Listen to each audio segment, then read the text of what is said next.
Kalau itu boleh dilakukan Pak Jokowi waktu itu kepada Pak Prabowo.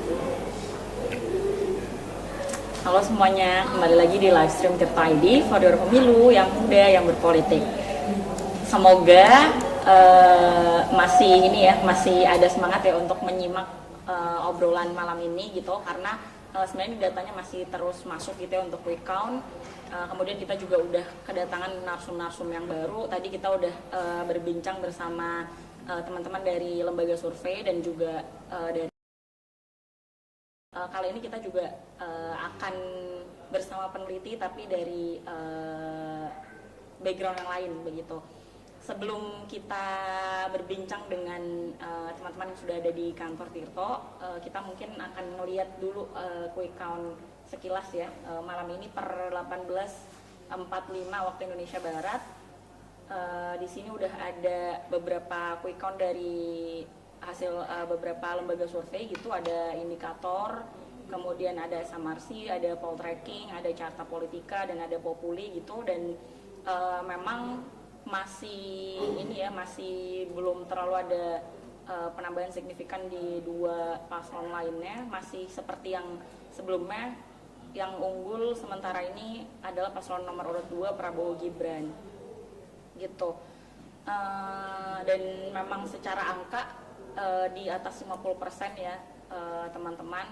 Jadi mungkin kita akan ngobrolin soal itu dan juga hal-hal yang lainnya terkait pemilu secara umum di 2024 ini bersama teman-teman yang sudah ada di kantor Tirto.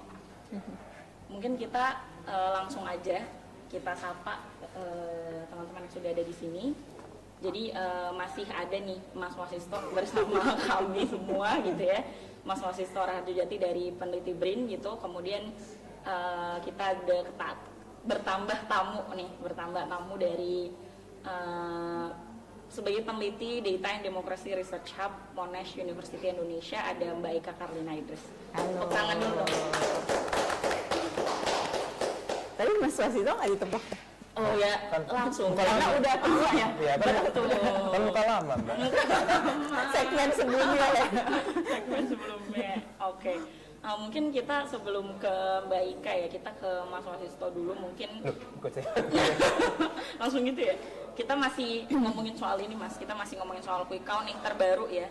Terbaru 18.45, tadi kan versi 17.20 gitu, kita ngomongin quick count yang terbaru, yang mana sebenarnya mungkin secara angka tuh masih belum terlalu berubah signifikan gitu ya. Mungkin kita ngomongin secara spesifik aja, di setiap daerah kira-kira kayak paslon-paslon mana aja sih Mas yang menang gitu. Mungkin kalau secara apa ya, tadi mungkin sebelum kita duduk bareng di sini sempat melihat gitu spesifik di per daerahnya. Iya, tentu kalau kita melihat sebaran dari suara itu tergantung dua hal menilai. Apakah daerah itu merupakan daerah basis atau daerah yang itu banyak swing voters.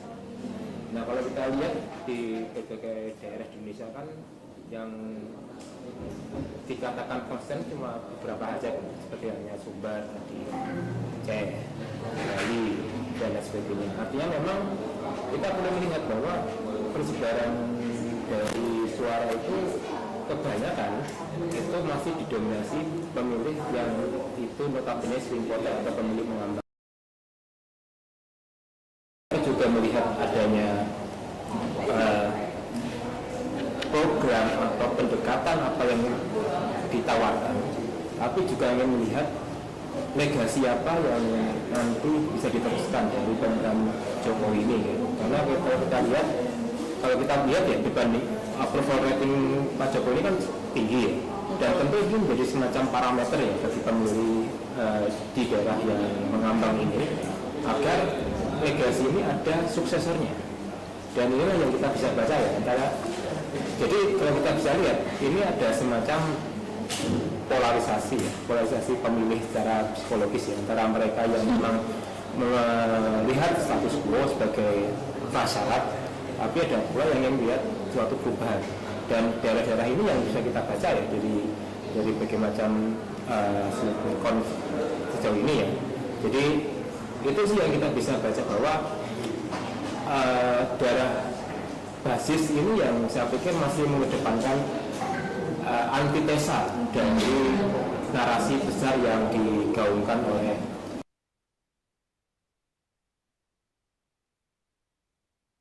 Iya sih, memang kayak sebelum hari H aja memang kalau lihat swing voter masih ini ya, masih Iya. masih tinggi gitu ya. ya karena kan masih bimbang, tapi kita perlu melihat bahwa karakter pemilih kita belakangan ini kan juga menjadi pemilih seduktif, pemilih yang cenderung menerima godaan atau mungkin juga pendekatan-pendekatan yang sebenarnya personal. Jadi kalau kita lihat adanya ya berbagai macam manuver yang ada sekarang, memang itu yang mengubah peta suara kemudian. Yang dulunya swing voter itu kan notabene masih 20-30, akhirnya mengecil. Dan kalau kita lihat dari survei sebelum tanggal 14 ya, itu kan swing voter masih menjadi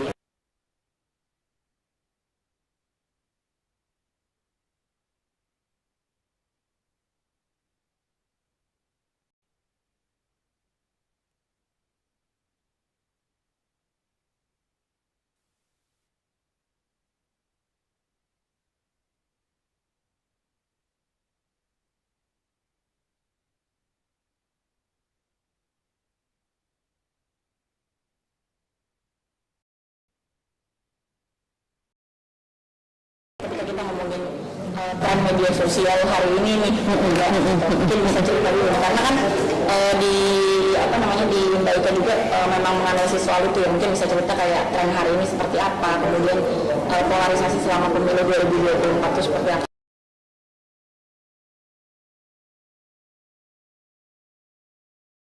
Nyambung ya hasil survei sama percakapan di sosmed. aku sambungin Mbak. Oh iya. Kita dulu dong. Iya ya, benar.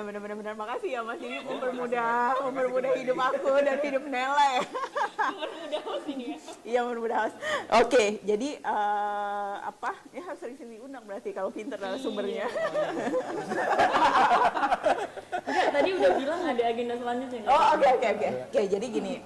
Jadi di Monash University Indonesia di Data and Democracy Research Hub itu memang kita dari September bahkan sebelum pendaftaran ke KPU itu memang kita memantau online poll. Yang kita pantau itu ada di Facebook, ada di Twitter, dan ada di Instagram. Jadi semua kita masukkan kata-kata kunci yang berkaitan dengan pemilu dan juga utamanya sebenarnya kelompok rentan. Karena kita punya pengalaman di 2019 itu polarisasi, 2019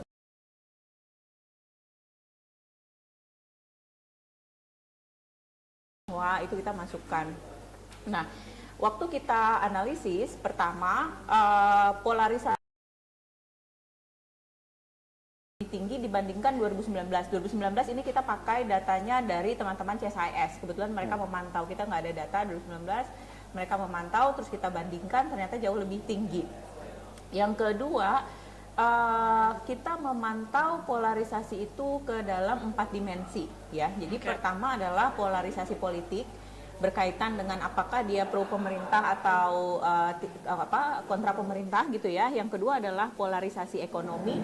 Ini berkaitan dengan apakah dia misalnya anti asing, anti aseng gitu ya.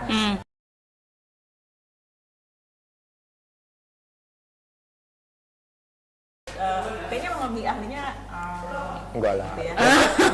Sama-sama lah. Polarisasi agama. Jadi polarisasi agama gitu ya, antara tentu saja Islam dengan agama-agama lain karena kita mayoritas Islam. Lalu yang terakhir adalah polarisasi etnisitas. Nah, tapi ini sebenarnya kita akan barangkali melihat lebih tinggi lonjakannya itu ketika pilkada nanti. Cuma memang udah ada ya, karena ada DPD di Bali gitu ya, yang menaikkan isu itu. Nah, terus kita tadinya ketika kita analisis ternyata yang paling tinggi itu adalah polarisasi politik. Oke. Polarisasi politik diikuti dengan polarisasi ekonomi, polarisasi etnis, dan polarisasi agama. Jadi polarisasi agama yang paling rendah gitu ya. Nah, tapi waktu kita lihat ini sebenarnya polarisasi politik apa sih isunya gitu ya. ternyata itu isunya adalah pro politik dinasti atau kontra politik dinasti. Kurang lebih sama berarti. Apakah sebenarnya setuju dengan langkah-langkah yang diambil oleh Presiden Jokowi membukakan jalan bagi putranya gitu ya, dan melanjutkan legasinya dia gitu ya, melanjutkan kepemimpinannya dia gitu ya, sama ada yang nggak setuju. Justru polarisasinya di situ gitu. Cuma memang kalau menurut analisis saya ya, ini saya analisis saja, mungkin nanti bisa dipertajam gitu ya. Kalau menurut nggak saya berani analisis sendirian, jadi kayak perlu. iya, nanti salah analisis lagi kan. Nah, tapi kalau menurut saya, kenapa kita merasanya itu nggak setajam waktu polarisasi agama? Ingat, ini lebih polarized loh. Ini lebih polarized, tapi karena isunya ini bukan isu agama dan isu politik yang memang ketika mau digaungkan, mau dicerna itu kan butuh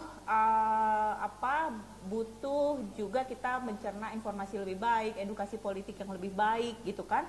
Sehingga memang untuk rasanya seperti kayak polarisasi yang di 2019 polarisasi agama itu memang nggak gitu terasa, tapi sebenarnya jumlahnya tinggi.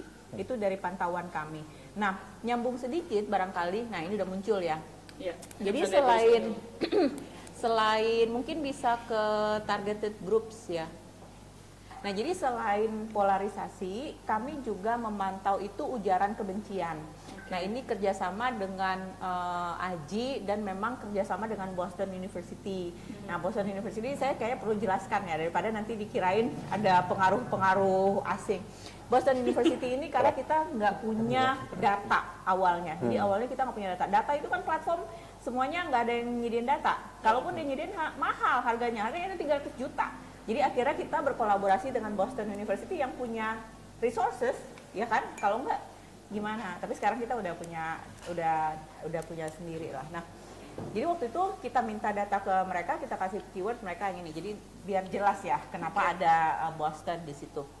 Nah, waktu kita lihat gitu ya, ini ternyata hate speech-nya itu paling tinggi Yahudi gitu ya. Yahudi karena memang kita ada konflik Gaza dan ada serangan ke Gaza.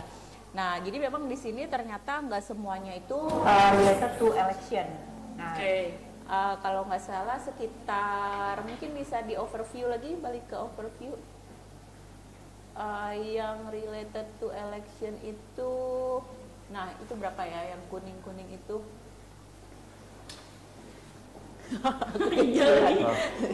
Berapa? 26%. Jadi sebenarnya semua yang kita kumpulkan 678 postingan sosmed itu cuma 26%-nya yang related to election. Yang lainnya itu memang nggak related to election. Kan bisa dong ujaran kebencian nggak harus berkaitan dengan pemilu kan. Nah, ternyata pas targeted group kita balik lagi bisa ke sana itu paling tinggi Yahudi, tapi sebenarnya juga ada dinaikkan karena kemarin ada kasus yang soal katanya kerjasama pemerintah Indonesia dengan Israel ya, Yerusalem militer gitu. Terus, nah waktu kita lihat yang kedua nih disabilitas gitu kan, kita pikir, masa sih ke kelompok-kelompok disabilitas kok kayaknya kurang terdengar ya gitu.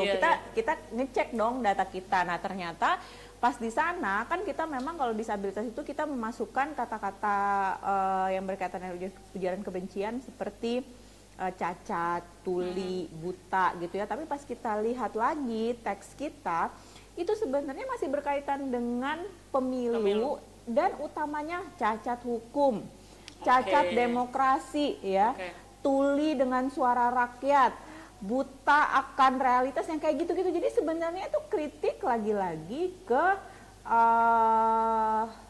rezim yang sekarang gitu ya, yang berusaha untuk melanjutkan kepemimpinannya. Jadi memang nyambung nih yang polarisasi tadi, ternyata polarisasi politik. Pas kita lihat di ujaran kebencian gitu ya, itu sebenarnya jadi ujaran kebencian tuh itu ini ya, mengandung bukan lagi cuma ekspresi ya. Jadi kita udah train anotator kita berkali-kali dan kita ini 18 orang dari berbagai kelompok agama, etnis dan politik gitu ya. Nah, jadi ini udah kesel sebenarnya Cuma ya barangkali karena lagi-lagi nggak seperti agama, yang agama itu kan karena dia dogma, ketika ada sesuatu kita pokoknya tegak lurus gitu kan sama agama kita. Nah kalau ini kan kita masih butuh mencerna seperti apa sih kondisinya, apalagi belum lagi kita banyak di cloud gitu ya, digelapkan atau dibikin bingung dan dibikin ragu-ragu dengan taktik-taktik propaganda gitu. Berarti ini data source-nya memang multiplatform ya Mbak ya, sumber datanya ya? Jadi ini ada Twitter, ada Facebook, ada Instagram. Dan yang kita ambil memang kalau Facebook sama Instagram itu yang memungkinkan cuma postingannya. Karena di situ ada sekitar, mungkin yang terakhir bisa yang engagement score. Di situ kalau kita lihat Instagram itu ada 4.400 postingan, Facebook ada 57.000. Itu belum termasuk komennya loh. Menurut saya itu bisa jadi Facebook dan Instagram itu akan jauh lebih tinggi daripada Twitter. Tapi kita nggak bisa nganalisis komennya. Karena kalau kita mau analisis komennya, kita harus pergi ke postingan itu satu-satu ngambil komennya. Inilah Facebook, kenapa ini harusnya Facebook nih di Meta nih, harusnya Meta kalau memang serius dikasihlah datanya ke peneliti. Jadi biar kita tahu ini sebenarnya seberapa parah sih gitu. Itu dulu kali ya. Saya minum dulu biar agak tenang. boleh silakan. Mas Wisnu juga kayaknya ini ya udah deg-degan banget. Nggak sabar untuk mengomentari. Silakan. Nah itu kan sebenarnya menarik ya Mbak Ika ya, maksudnya ketika kita ngomongin polarisasi itu kemudian ternyata ada tren yang berbeda mungkin dibanding pemilu sebelumnya gitu ya, di mana agama mungkin lebih rendah sekarang gitu. Sekarang jadinya kayak polarisasi politik di mana terbagi kedua, apakah pro pemerintah kemudian kontra pemerintah gitu. Nah kita ngomongin medsos itu kan sebenarnya sepertinya bisa kita bilang cerminan dari kehidupan nyata gitu ya. Nah, kira-kira Mas Wasis itu gimana nih analisis realnya di lapangan gitu soal hal itu polarisasi dan kemudian mungkin hate speech tadi ya. Ternyata ketika kita melihat lebih dalam yang tadi Mbak disabilitas begitu ya. Nah, itu kecacatan hukum, kecacatan demokrasi, pemilu gitu. Mungkin maksudnya bisa. Iya, kalau kita bicara polarisasi memang itu agama mendominasi sama kurang lebih 10 tahun ya, dari 2014 hingga 2020. Dan kita harus akui bahwa agama ini kan kalau dalam segi politik itu dianggap sebagai the living ideological force kan, ideologi yang hidup. Jadi ideologi yang bisa memaksa, bisa mengikat, dan bisa menundukkan kan. Nah, memaksa, mengikat, menundukkan. Karena memang kita tidak punya perdebatan kanan dan kiri. Kita tidak punya partai yang katanya kapitalis, kita tidak punya partai yang sifatnya sosialis kiri misalnya. Jadi agama kemudian menjadi panduan dasar. Dan kita bisa membaca dari tahun 2014 hingga 2020, agama itu seolah menjadi pedoman. Pedoman bagi mereka yang itu mengidentifikasi sebagai pemilih religius dan pemilih sekuler kan saat itu. Frame-nya seperti itu. Dan kalau kita bisa baca pasca 2019 ya, tren kalau dulu kan memang umat atau ummah itu menjadi semacam istilah payung ya dari sebuah polarisasi kan, yang itu kemudian mengikat kelompok Islamis menjadi sebuah kekuatan besar kan. Tapi kalau pasca 2019 kita bisa melihat bahwa tren itu berubah dari kolektif ke personal. Karena memang di sini faktor akomodasi politik, faktor negosiasi itu berperan penting dalam mereduksi kolektivisme itu. Dan tidak salah kemudian kalau kita baca dari pemerintahan Jokowi kedua ini, itu kekuatan politik itu tersentralkan, apalagi karena COVID kan.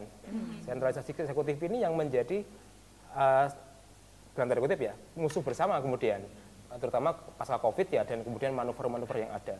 Jadi kalau kita bisa baca dari tadi yang disampaikan oleh Mbak Ika ya soal pro dinasti dan kontra dinasti, ya sangat berkaitan karena memang isunya personal sekali, yang dulunya kolektif ke personal, dan semua kekuatan negara kan ditunjukkan kan untuk bisa menundukkan bahwa jangan sampai ada oposisi dalam sebuah negara. Gitu. Dan inilah yang kita bisa baca sekarang. Jadi kenapa kemudian politik itu sekarang lebih sifatnya personal ya karena figur yang menjadi panduan bukan lagi agama malahan itu sih kalau Mbak Nela. luar biasa. Oh, berkeduanya Mbak nih. Luar biasa ya. Ini serius dong. Iya, ini Serius. serius ya. Serius kan? Serius ya. Serius emang nggak boleh ketawa ya? Nggak boleh Enggak. itu. Saya sering tertawa Mbak. Kita menarik banget ya tadi soal demokrasi. Apa tadi Mas untuk menundukkan, Mengikat. mengikat dan juga Memaksa. oke memaksa. Nah, ya menanya itu kayaknya bisa jadi satu konsep tersendiri dan satu bahasan tersendiri kayaknya. Tapi mungkin kita kalau ngomongin ini nih, kita bergeser ngomongin soal komunikasi politik dan cara berkampanye misalnya. Kira-kira kayak menurut Mbak Ika dan Mas Wasisto, mungkin bisa Mbak Ika dulu ya. Gimana sih perbedaannya gitu, trennya dari pemilu 2019 dan 2024 ini gitu? Jago ya masuknya. Bagus ya. Oke. Ya jadi memang kalau tadi melanjutkan misalnya tentang personal. Jadi kalau kita berbicara tentang kampanye politik, kayaknya kita harus melihatnya memang dari kerangka propaganda politik. Karena bagaimanapun orang yang berkampanye itu kan dia akan maunya menang kan, dia mau action bukan cuma create awareness gitu kan. Nah, kalau kita melihat misalnya propaganda politik, propaganda itu kan sebenarnya udah lama, tapi menjadi efeknya berbeda di sekarang karena memang ada faktor digital itu tadi. Faktor digital itu tadi akhirnya kalau menurut saya ini jauh lebih mudah. Apalagi kita punya banyak ruang-ruang misalnya kebijakan yang kosong yang belum mengatur bagaimana kampanye digital itu dilakukan. Nah, propaganda digital itu karakteristiknya yang paling membedakan dengan propaganda tradisional itu adalah partisipatori. Jadi kalau dulu, kalau propaganda ya misalnya dia tuh harus bikin film dulu ya, bikin film G30 SPKI terus kita disuruh nonton gitu ya, itu top down. Sekarang itu gimana caranya agar orang-orang itu mau menjadi bagian dari ekosistem propaganda, ya kan? Dan sekarang platform-platform menyediakan itu karena mereka punya feature-feature playfulness yang bisa membuat orang itu menjadi tertarik dan menjadi bagian dari propaganda itu. Nah, balik lagi ke personal gitu ya. Kalau propaganda digital itu kan taktiknya salah satunya memang ada disinformasi. Disinformasi ini sebenarnya bukan baru dari 2019, malah dari 2014 itu udah ada gitu ya. Disinformasi digital loh ya, maksud saya bukan disinformasi tradisional. Itu udah lama. Lalu kita lihat lagi di 2014 itu kan trennya jadi meme, stiker ya kan, terus misalnya ada video-video. Nah, yang sekarang itu kan sebenarnya ada tren baru yang kita nih kok kayak luput ya gitu. Maksudnya ketika kita center itu cuma kita center permukaannya tapi nggak kita deep, kita nggak gali lebih dalam, yaitu AI misalnya. AI ini menurut saya yang paling efektif ini dalam konteks komunikasi ya. AI dan Raffi Ahmad sih. Jadi AI dulu ya, AI dulu. Jadi AI ini misalnya karena dia berhasil untuk membuat figur-figur yang misalnya figur-figur kartun ya. Jadi yang tadinya kita lihat banyak kasus-kasus pelanggaran HAM di masa lalu gitu ya, atau misalnya ini kan bekas TNI gitu ya, mantan TNI yang menyeramkan gitu, tegas, tapi itu dirubah jadi AI dengan sosok yang gemoy ya kan. Terus misalnya juga Gibran seperti itu, tapi sebenarnya yang lain juga bermain di situ. Masalahnya yang membedakan yang lain dengan Prabowo Gibran itu adalah intensitas penggunaannya, dan ternyata mereka memang bertumpu pada itu. Kalau yang lain dia itu masih ada upaya-upaya misalnya edukasi politik gitu ya, kayak apa yang dilakukan misalnya Anies. Ganjar pun dia masih turun ke lapangan gitu kan. Mahfud pun misalnya dia berusaha juga main TikTok dan segala, tapi kita udah tahu lah ya, maksudnya Gibran dan Prabowo ini paling jarang untuk datang ketika diundang ke acara-acara diskusi, acara-acara yang memang memberikan kesempatan untuk mengedukasi publik. Jadi seolah-olah kita tuh cuma dikasih figur yang gemoy, lucu, belum lagi pas kampanye Akbar kan, oh ya kalian, saya tahu kalian mulai saya jadi itu sebenarnya bagian dari meng-cloud kita, membuat kita lupa, membuat kita doubt itu apa, ragu-ragu gitu ya. Ketika dibilang, oh ini kan dia banyak sejarah masa lalu gitu kan.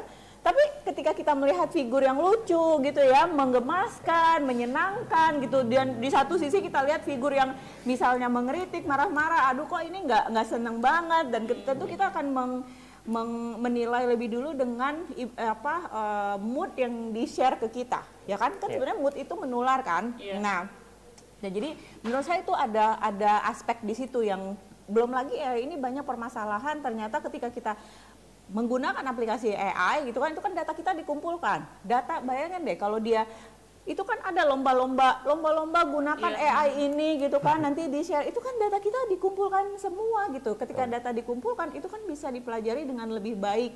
Ternyata sukanya apa? Di salah satu wawancara misalnya di media ada tim yang bilang, oh ternyata pas kita pelajarin ternyata yang paling cocok adalah pesan-pesan seperti makan siang gratis gitu ya, susu gratis. Jadi menurut saya itu ya untuk berkaitan dengan aspek personanya. Di sisi lain juga memang ada strategi untuk viralisasi, ya namanya bandwagoning kalau yang istilah lamanya gitu ya. Jadi bandwagoning itu kan, kalau gua aja pilih sosok ini, kenapa enggak masuklah di situ ya kan, deretan influencer gitu yang memang ketika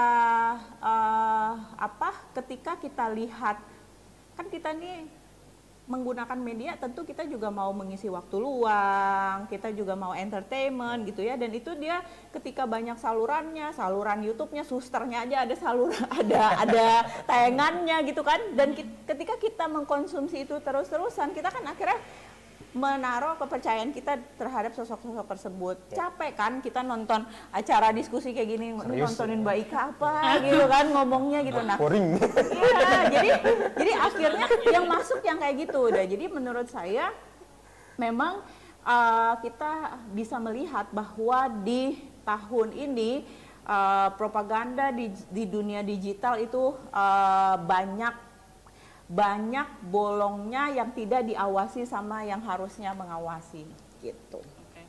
Sehingga efektif jadinya. Udah banyak banget tuh kayaknya kalau misalnya dalam segmen ini nggak akan tersampaikan gitu ya, nggak akan tersampaikan semua gitu. Bisa lah nanti sesi selanjutnya. Sesi selanjutnya khusus gitu. Nah, ini kayaknya karena waktunya sangat singkat banget ya di segmen ini, mungkin kita bisa ke closing, mungkin bisa ke Mas Wasisto dulu ya, termasuk dari tadi Mbak Ika udah nyebutin soal banyak hal, soal propaganda, kemudian AI dalam propaganda hari ini gitu, kemudian peran influencer mungkin. Nah, kira-kira dari Mas Wasisto gimana untuk closing statement segmen ini? Ya, tentu kalau kita melihat penggunaan AI dalam kampanye sekarang itu akan menjadi tren ke depan ya. Apalagi kalau kita lihat pola kampanye di negara-negara lain, itu kan sudah pola berkembang yang namanya deepfake kan.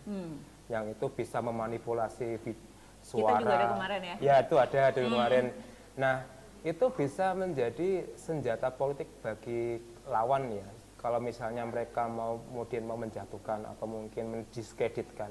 Karena yang demikian ini saya pikir akan lebih efektif dalam memikat publik ya, dengan memanipulasi, merekayasa lawan politik ya. Sehingga simpati itu tumbuh, kemudian empati berkembang, dan migrasi sosial terjadi. Jadi inilah yang perlu kita khawatirkan ya, dengan semakin intensifnya AI sekarang ini, dengan penggunaan karikatur, penggunaan teknologi-teknologi yang itu memudahkan kita untuk bisa mengenali cara lebih dekat dan melupakan yang lama. Jadi saya pikir ini yang perlu kita garis bawahi Mbak Nela, bahwa AI ini bagus buat kita tahu sisi alternatif dari sebuah kandidat, tapi membawa kita pula dalam propaganda yang lebih jauh kalau misalnya nanti berkembang pula deepfake sebenarnya. Yang mana sekarang sebenarnya ya sudah terjadi. Sudah terjadi. Tapi masih pilot project lah. Iya, betul sih. Berarti sebenarnya itu selain di garis bawahi sepertinya memang harus diwaspadai. Ya, sebenarnya pilkada ya. Betul. Pilkada. Atau putaran kedua nggak nih? Nah, Oh, saya Pilkada. udah ada pilkada. obrolan panjangnya di segmen sebelumnya, Oke, Mbak oke. Ika. nanti bisa di ini, scroll down aja. Betul. Nah, mungkin dari Mbak Ika nih closing statement-nya. Kalau dari saya gini, kalau melihat hasil quick count ya, ini saya masih dalam mood berduka nih ya. Ini janjian kita pakai baju hitam sama semua nih ya. Nggak janjian ya, Pak, ya? Moodnya ya, nggak janjian ya, nggak janjian. Tapi Nah, menggambarkan mood kita banget. Nah cuma yang saya turut sesali ya sebagai akademisi yang sudah melihat ini, saya turut menyesalinya tuh kenapa sih kita nggak membuat juga gerakan tandingan yang memang harusnya juga efektif ke audiens, ke voters yang memang komposisinya paling banyak. Selama ini saya melihat gitu ya, ada gerakan-gerakan dari kampus atau dari CSO ya, itu seolah-olah masih memang menyasar publik-publik yang educated. Saya juga jadi terpikir, aduh kenapa sih saya nggak jadinya main ke TikTok gitu kan, misalnya seriously gitu. Karena kalau udah seperti ini gitu ya hasilnya gitu, harusnya kita kalau memang medan tempurnya ada di platform yang ini, harusnya kita kesana juga gitu. Ada medan tempurnya di sini, harusnya kita kesana juga. Jadi kalau menurut saya gini, apapun hasilnya hari ini ya, the next-nya kalau kita mau, saya nggak mau bilang menggugat ya, tapi the next-nya kalau kita mau melakukan gerakan, mari juga kita sama-sama lawan dengan berada di platform-platform dan kita lebih strategik lah gitu. Jadi jangan sampai kita melihat platform ini cuma kayaknya karena saya profesor di universitas, kayaknya saya terlalu receh kalau saya masuk ke platform ini. Padahal justru di situ kan publik utama yang perlu kita bangun kesadarannya sama-sama gitu. Iya betul sih. Kayaknya memang tidak bisa ini ya. Jadinya tidak bisa mendiferensiasi audiens. Jadi di tunggu akun platform. TikTok kita habis ini. Belum pede ya, Mbak? Belum pede. Kita joget-joget juga. Kayaknya begitu biar bisa masuk ya. Iya kan. Biar bisa FYP. Nah mungkin itu teman-teman tadi udah ya sedikit sebenarnya mau bilang banyak tapi kayaknya sedikit, tapi paling enggak semoga ada yang bisa teman-teman highlight gitu ya, dan kemudian kita bisa terus mengawal ya Mbak Ika ya, kalau mau meminjam kata-kata teman-teman hari ini gitu. Gitu aja teman-teman untuk segmen kali ini bersama Mbak Ika dan juga Mas Wasisto. Kita akan kembalikan ke Pak Tirto dan Di Ajeng. Forer Pemilu yang muda yang berpolitik.